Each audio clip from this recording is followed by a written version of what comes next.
Do you have any position on the conflict in Eastern Congo? Because there have been reports that the Israelis are training Congolese soldiers, government soldiers. Again, I mean, I have seen the reports.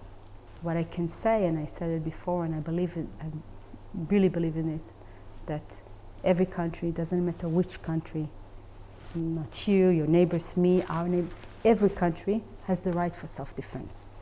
We have held our peace agreements with all our neighbors. We have not... But not with the Palestinian Because Authority. we don't have a peace accord with the Palestinians. The hard truth for the world is to understand. Do you think the ceasefire will continue to hold that Trump negotiated for Gaza? And it's up to Hamas. So the question that needs to be asked is not why, if the ceasefire will hold, is why they're doing it now. If they stop it, and if they adhere to the ceasefire, and if they stop thinking in the mindset, which I find it hard to believe, of wiping out Israel from the map, then we have something to talk about.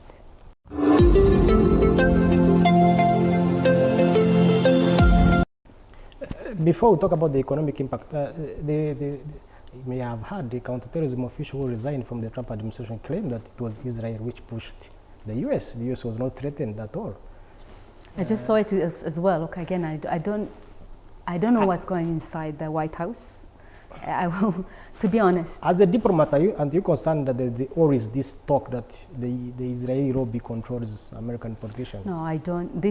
Not only I don't believe it, I think it's very problematic. It's part of the anti-Semitic. It's like having a cartoon of Jews with money and long noses. Israel controls. No, Israel does not control. U.S. is the multi-trillion country, the biggest economy. Israel does not control the corridor. There are those who want it to sound like that. There is a big opposition coming. Israel is becoming the lowest denominator to anything.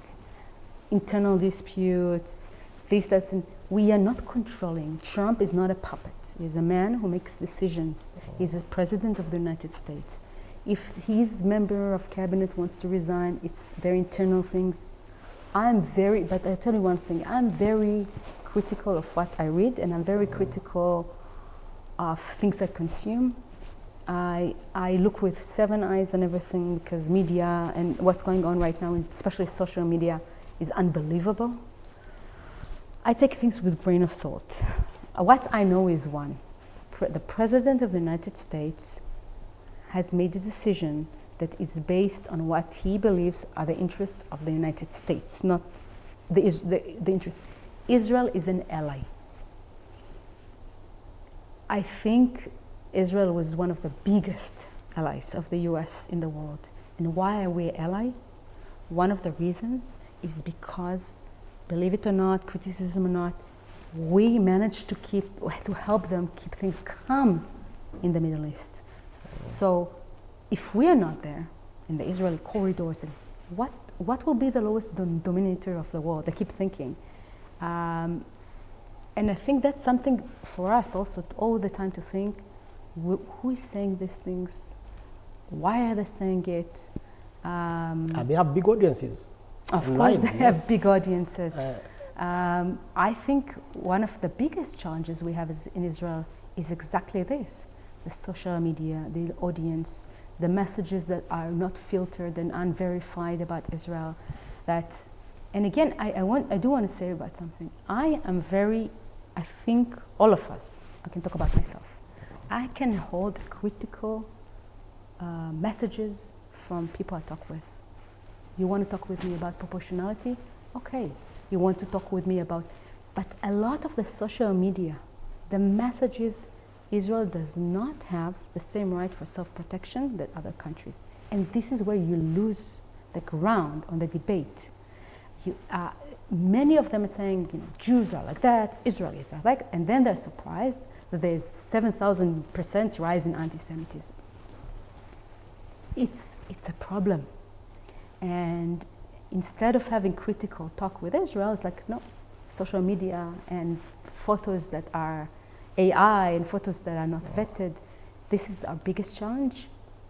And also, by the way, mainstream media and many channels, also those who play here in Rwanda, in Africa, is how to give us at least the option to talk It's like you can interview me and you can interview someone who thinks differently. I mean, it's very legitimate as long as I have the opportunity to also talk.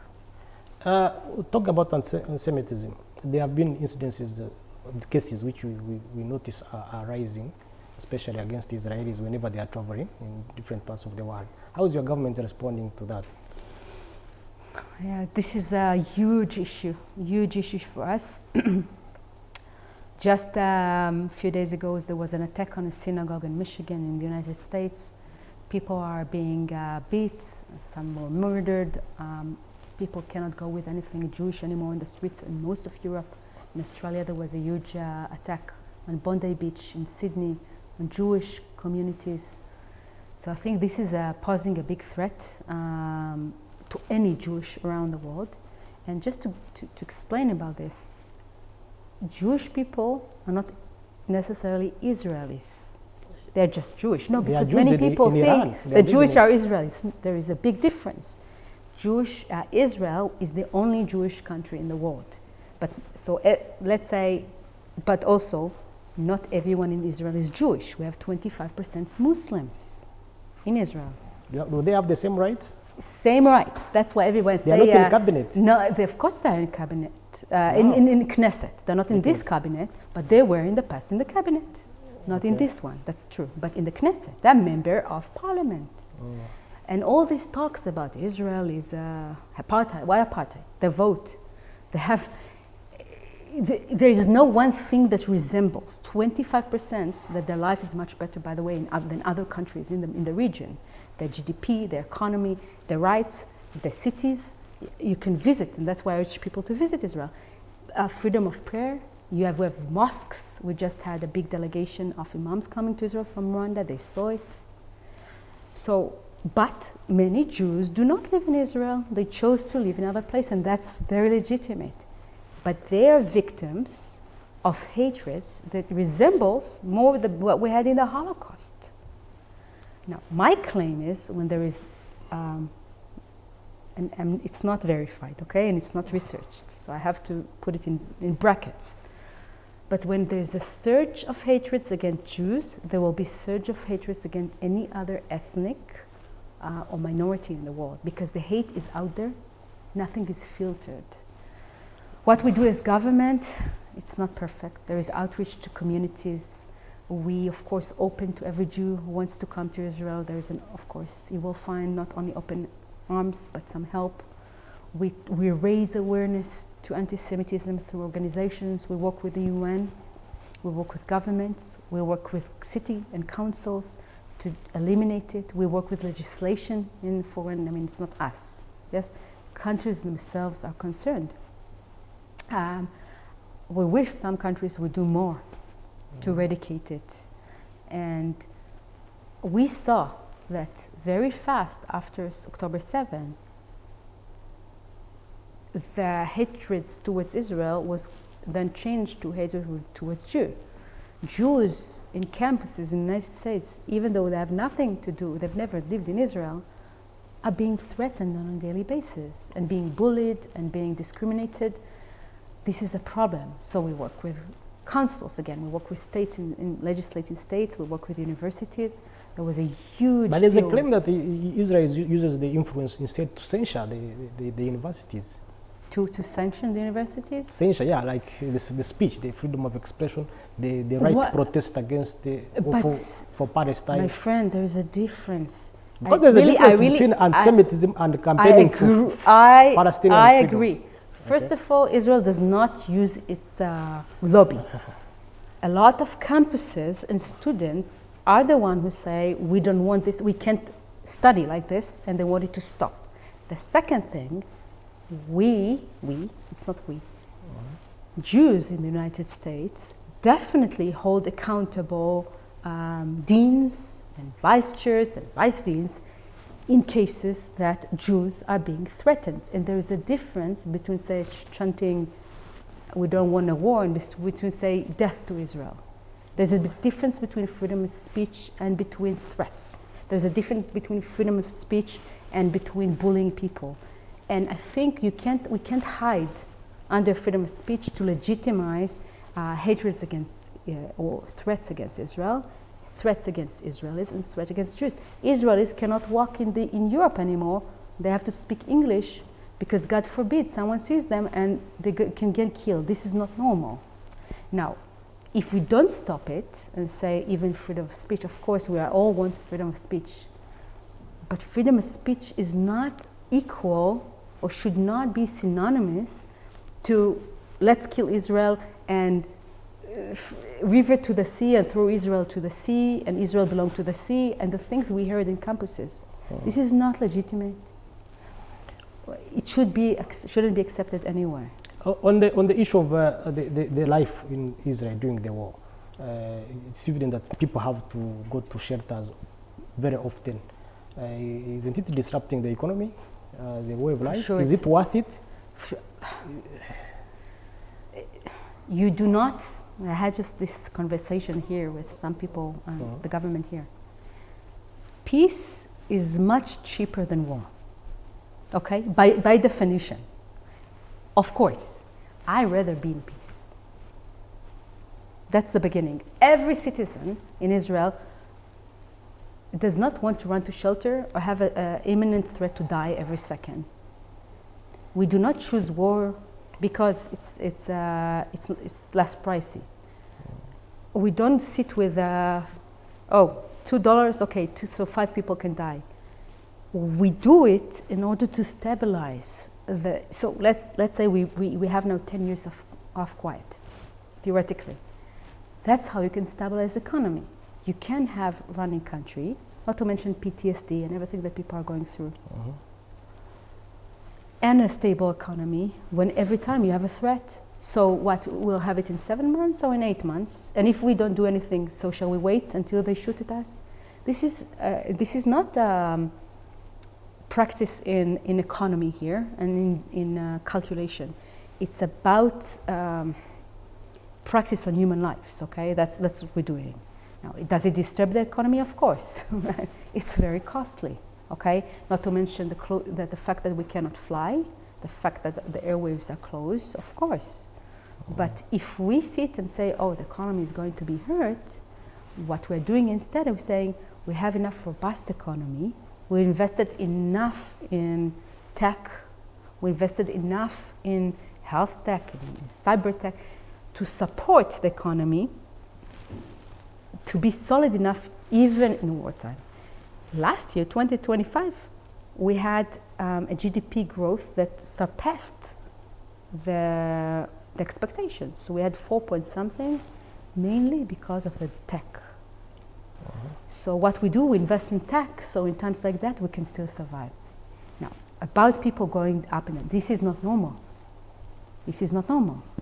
Again, talking about proportionality and who we target. There's, again, people in towns are targeted, okay? The world would love to see hundreds of thousands of people in Israel die to prove that we're targeted.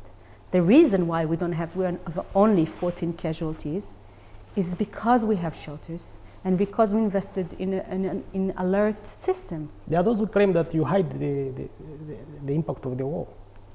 Hide the people who are died? Yeah, even the footages. Journalists are saying they are not allowed to film. We don't allow to film, first of all, from intelligence reasons. We do not want to expose every site. We don't want they run into to learn. There's also in Israel what's called protection laws. You can't just show people dead, or we protect we do not hide the figures of casualties. It's amazing that they want to see more dead people, more. It's like no, we have 14 casualties, 2 soldiers extra who died, and another woman who died, altogether 17. She was running on the way to the shelter. No pilots have died. No pilots have died. Those who fighting, God, thanks God, no. And again, I do want to say, I know the world wants to, it's like, oh, you have only 14 casualties. This is the most absurd claim. Of course, we have only 14 casualties. No one would want people to die. Oh, yeah, some people are saying, oh, what? It's not proportionate. You have only 14. Proportionality doesn't look like that. And that goes back to Gaza. Of course, we have less people because they go to shelters and because we have, but the life we live is not normal. We haven't had schools for 20 days. Kids are at home. We work under, people are driving for work under missiles coming. People go up and down the shelters every 1 hour. This is not normal. Not only it's not normal, that instead of saying, oh, Israel is hiding, they should come out loudly against it.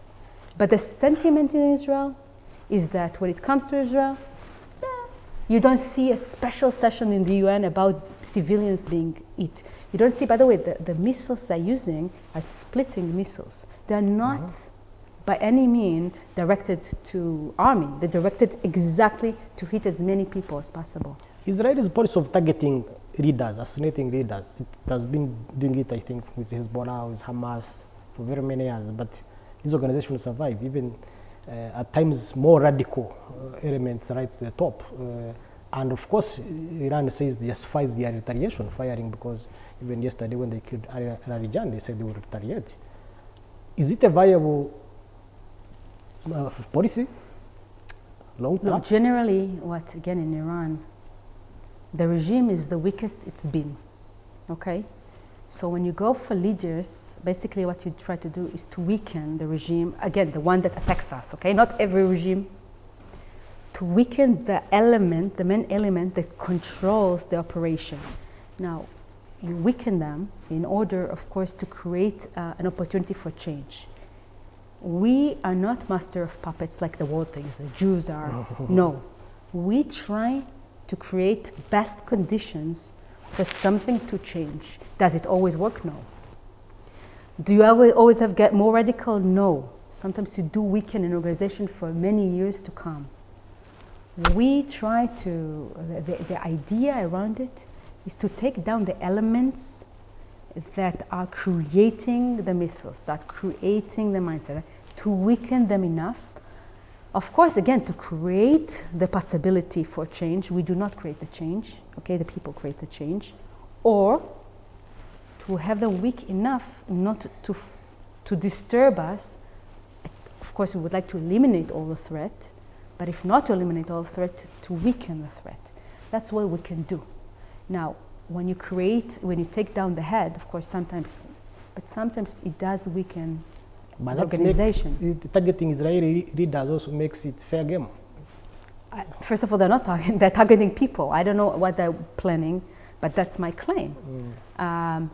Soldiers who die, by the way, by international law. The Russian guards, I think they announced that we'll look for the What I'm saying is, there is international law. International law says you can aim to someone you believe that is the immediate target. Soldiers is a different war game, not civilians. If they would target not the regime, that would be a different story. But they're not. Not that I urge them to do it. But the whole story here is exactly what you're saying. They say one thing, but yesterday we had a couple, 70 years old, man and woman. He is disabled, and they died because a missile fell on their head deliberately. So, you know, they say many things, the Iranian regime, but they need, eventually, there's one thing to say, and then there is reality on the ground. It's a very different thing. The war is having a very big impact on the global economy. Even I think here in Rwanda, the prices will soon go up, we expect. What would you tell somebody who will be affected?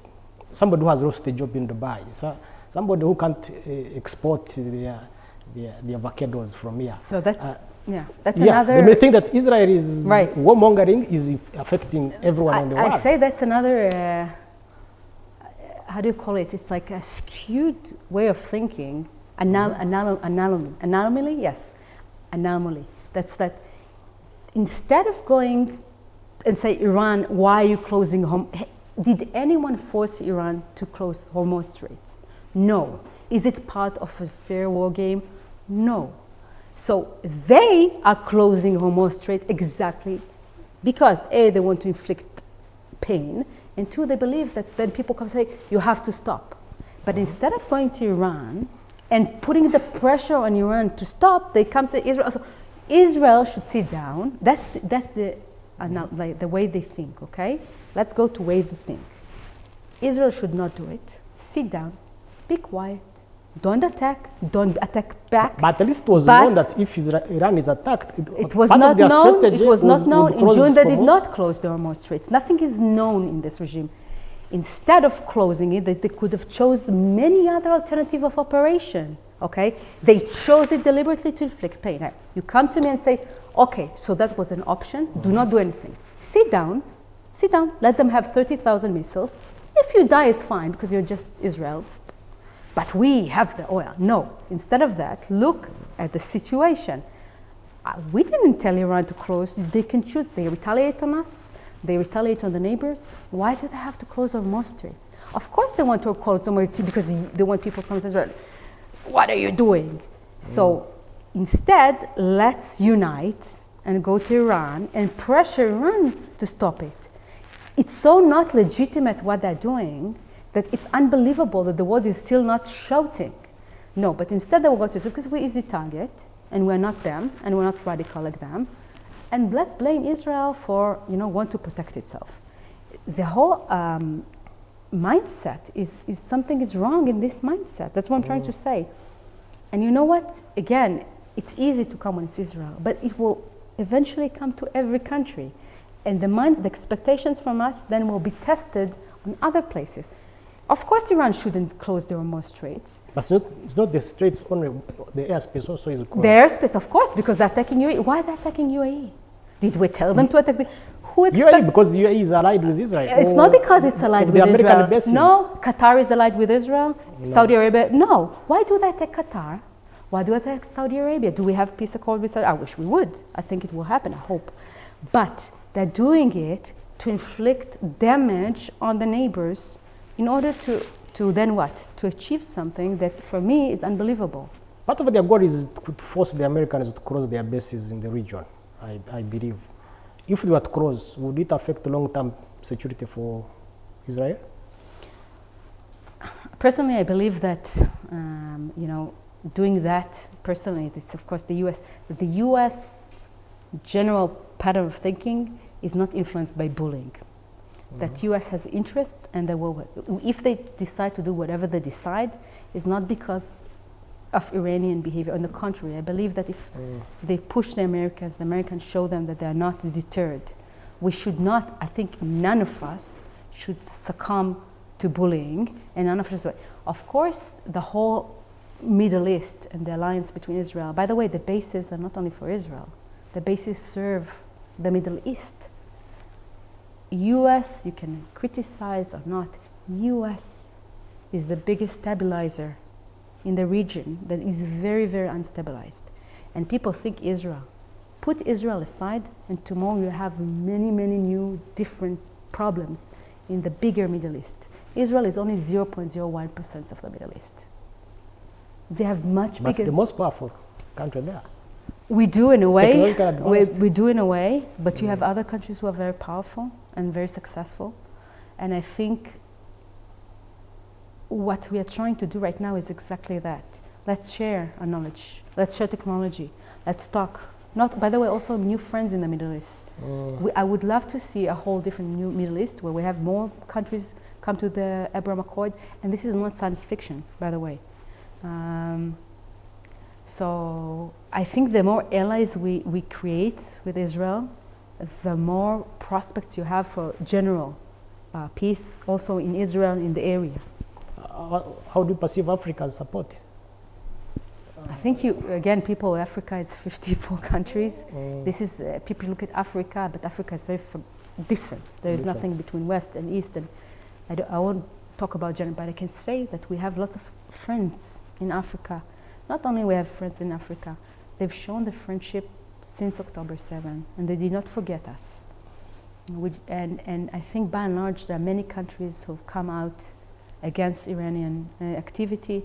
I think Africa understands very, very well that you have a very close distance to Iran, talking about the Horn of Africa, that they could reach here too.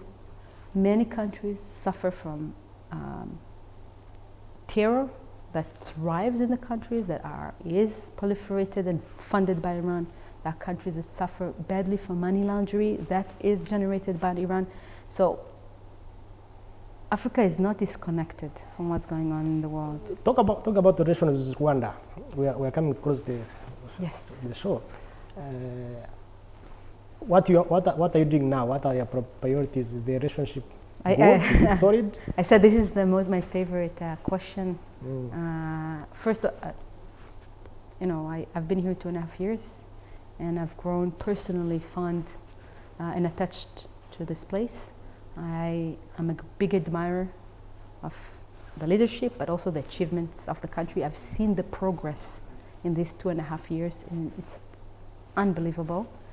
So for us as an embassy, we believe that we have special relations and I would say priority relations with Rwanda, also because of the history, also because of the challenges, the geopolitical challenges, also because Rwanda strives to be the tech or the hub. As we call Israel the startup nation, Rwanda wants to be the startup nation of Africa. And we've done a lot around. Even 4 weeks ago, we had the author of Startup Nation to try and see what are the lessons that we do in Israel that can apply here to take the ecosystem of startups to the next notch. The second thing that I want to say that there are things that Israel is not, we don't excel in, but there are things we do good. And what we do good is agriculture. So as I said, Israel is 0.01%, we're smaller than Rwanda. It sounds like, they interviewed people in the United States and they asked how many Jewish states, and they say 50 states. Only one. But we've been in war for 2.5 years, on and off, but we don't have food scarcity and we have food independence. One of the lessons we work with... You don't import We food. import, but when we close, we have two things. We have enough storage, but also we have enough self-created food. And when I say self-created, 60% of the country is desert. How do we grow food in the desert without rain? So for us, coming to Rwanda where there's so much rain, I think you are the land of milk and honey.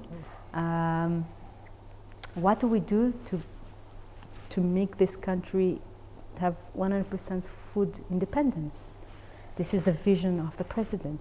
We can work together. We've done a lot in this area too.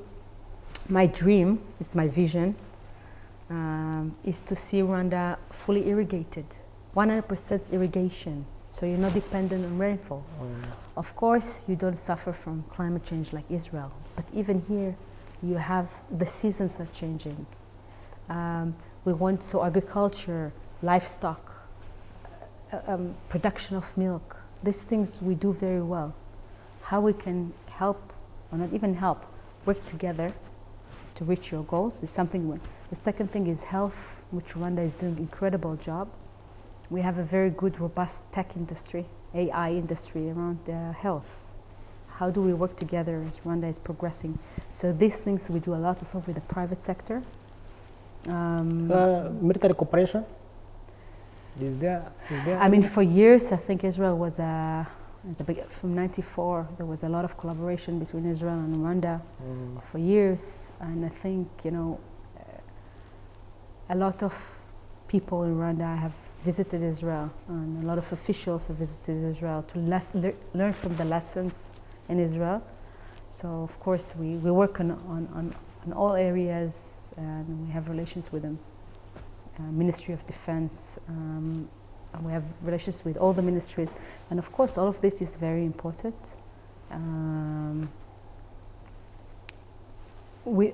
I don't think there is one field that we exclude. I mean, part of bilateral relations, in the past we have visits from different ministries, and this is very important. We're looking forward to have more delegations coming to Israel, and more Israelis coming here. Do you have any position on the conflict in Eastern Congo? Because there have been reports that the Israelis are training Congolese soldiers, government soldiers. Again, I mean, I have seen the reports, and it's always, I take them with a grain of salt. I think generally Israelis, they work for companies worldwide. They don't work for specific, the private people. I cannot control all the private people.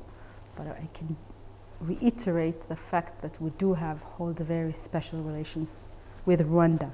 I'm not, it's not my position to give an opinion about other countries. What I can say, and I said it before, and I really believe in it, that every country, doesn't matter which country, not you, your neighbors, me, our neighbor, every country has the right for self-defense. This is something I really believe in. No country, again, out of all countries in the world, should be eliminated this very, very part of being a sovereign state. If you do not protect your people, you have no right to exist. And I say it especially in Israel, and I say it in every country. So this is something I stand behind. And also to say again, we have very strong friendship, and we're here for Rwanda. My last question.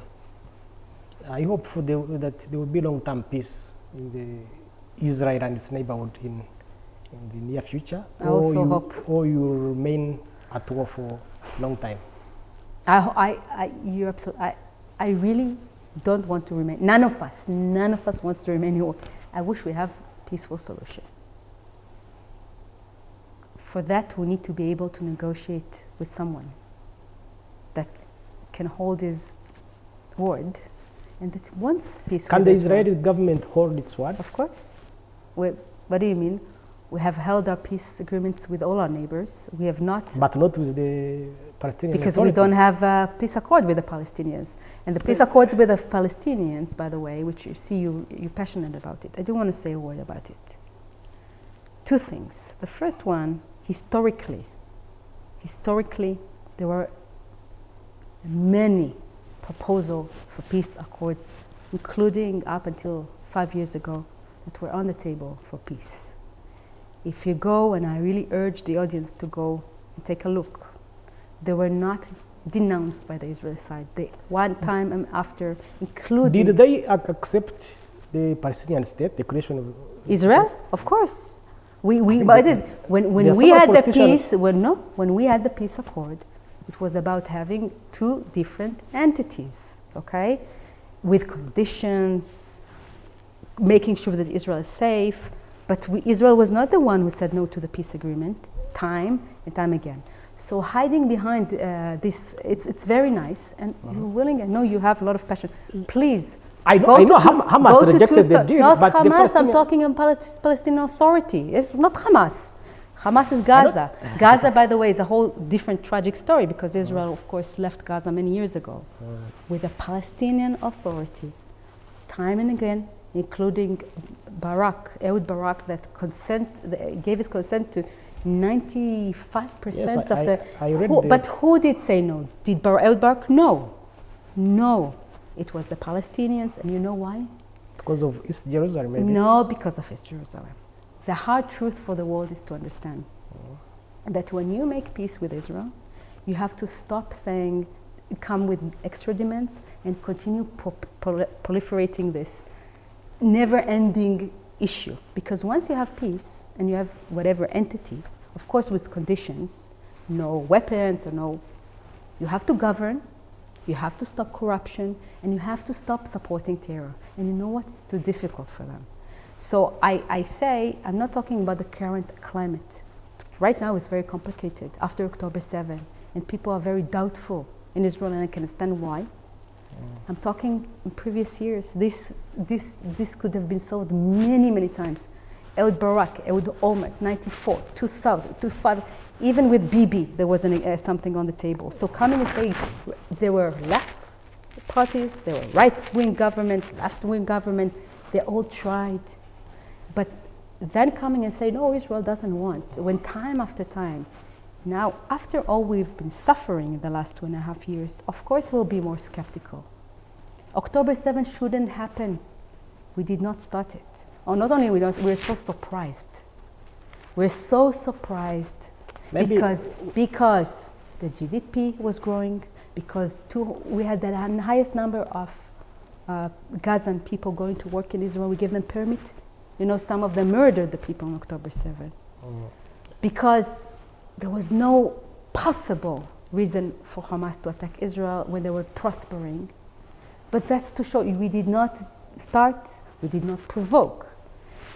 So then you come to the people in Israel and say, no, now it's a peacetime, a peacetime. And the sentiment is, with whom? It's very hard to come to people when for many years there was incentive for terror, when terror families were given money, when people were bombing in stations, when people were going in Israel, when we have missiles day in, day out. But there's also, the settlers are also oppressing the Palestinians. Any radical in the government of Israel is saying it. If someone is radical, they hold the same accountability. There's no radical on both sides, okay? They're held accountable. If things They're held accountable? Of course they're held accountable. Who take over the farms? They go to, of course, to the court. They're being held accountable. Is it 100%? I don't know, but definitely. There are ministers who support them. Okay, any radical elements, radical Why people. Are they allowed into government? This is, by the way, for you, how governments are formed. You have radical, you have less radical. The question is the decision making. And the decision making, putting these people aside, is that you have a very vast, you have many parties who are part of the government. You have more radical, you have less radical.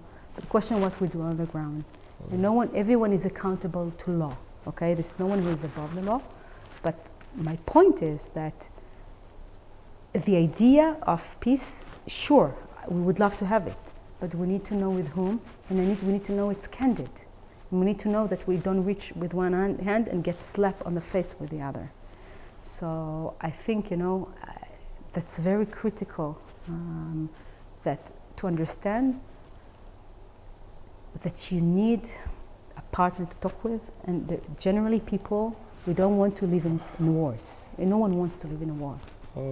But we need to be convinced that if we have peace, it's sustainable. Maybe people you're supposed to talk to are in prison, the leaders of the Palestinians should be released to negotiate.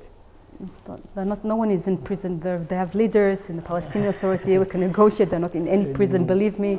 They're there. Because one of the claims why Hamas carried out the attack was that they wanted to get your prisoners free. My friend.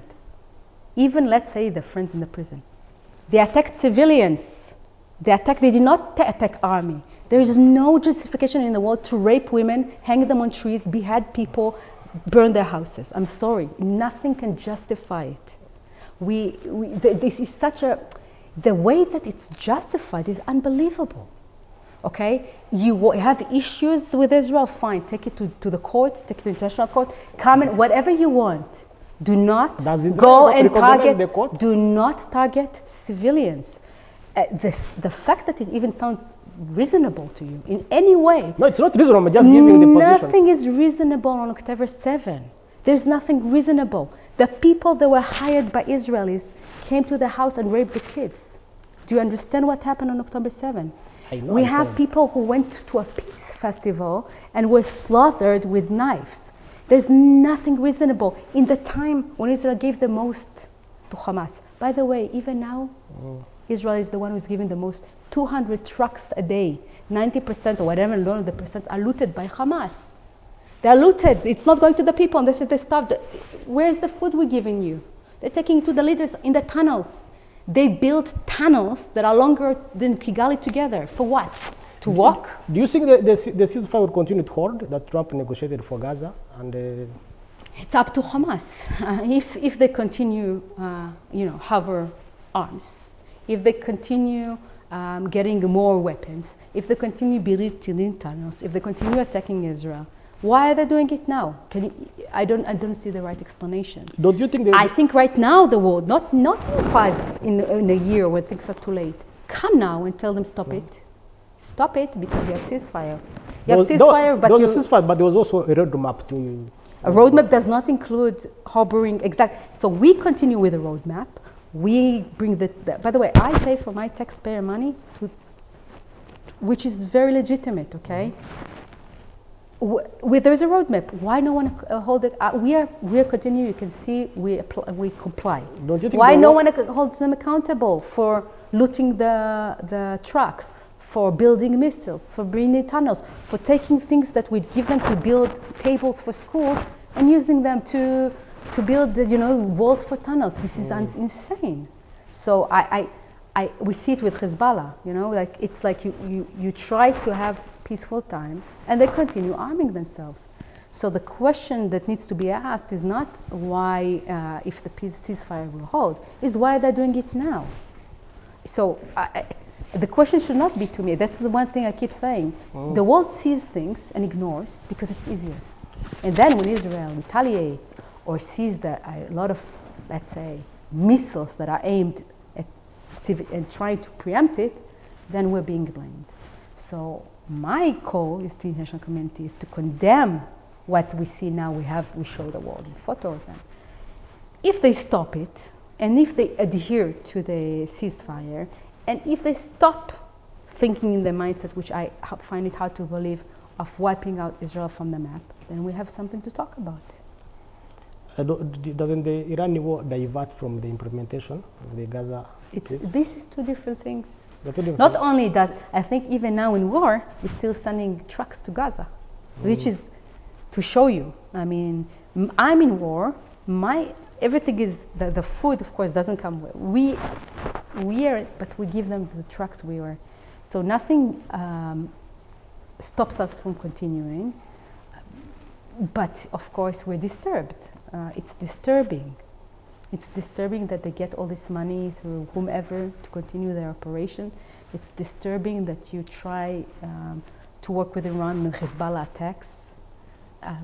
Of course, everything disturbs. It's one big ecosystem. But I think the problem is, in my point of view, of course, is that the wrong questions are being asked. The simple questions of why do you support terror? They're saying Israel, nothing justifies terror. Nothing justifies going out and do a lynch on people. Nothing justifies attacking deliberately population. Not talking about collateral damage, not talking about proportionality, talking about what's your aim. This is the questions. The question should be why one country threatens to wipe out another country and is fine. I want to see if Israel would say it. I mean, I can't even think. They for years, for 50 years are saying it. Why is it? This is the questions. What can be stabilizing in the Middle East? How can we do better? For sure. But the basic questions of existence should not be asked. The way Israel is being held is very different than other countries are being held. The things we endure from the international community are unbelievable. When their people are being attacked, it's okay to do a coalition against ISIS. It's okay to do everything hundreds of kilometers. But if Israel is doing something to protect its border, it's being held differently. These are the questions we need to ask, and the whole mindset of what's legitimate, what is not legitimate. This is I think the fundamental, and of course to go out against this element, not only Israel, the entire international community. Ambassador Vez, thank you for coming to Mamaru Agasango. Thank you so much. And it's been a pleasure. It's so important for us. Thank you for having us. Me, the embassy. It's our pleasure. And we hope to have you some other time. The same here. Yeah.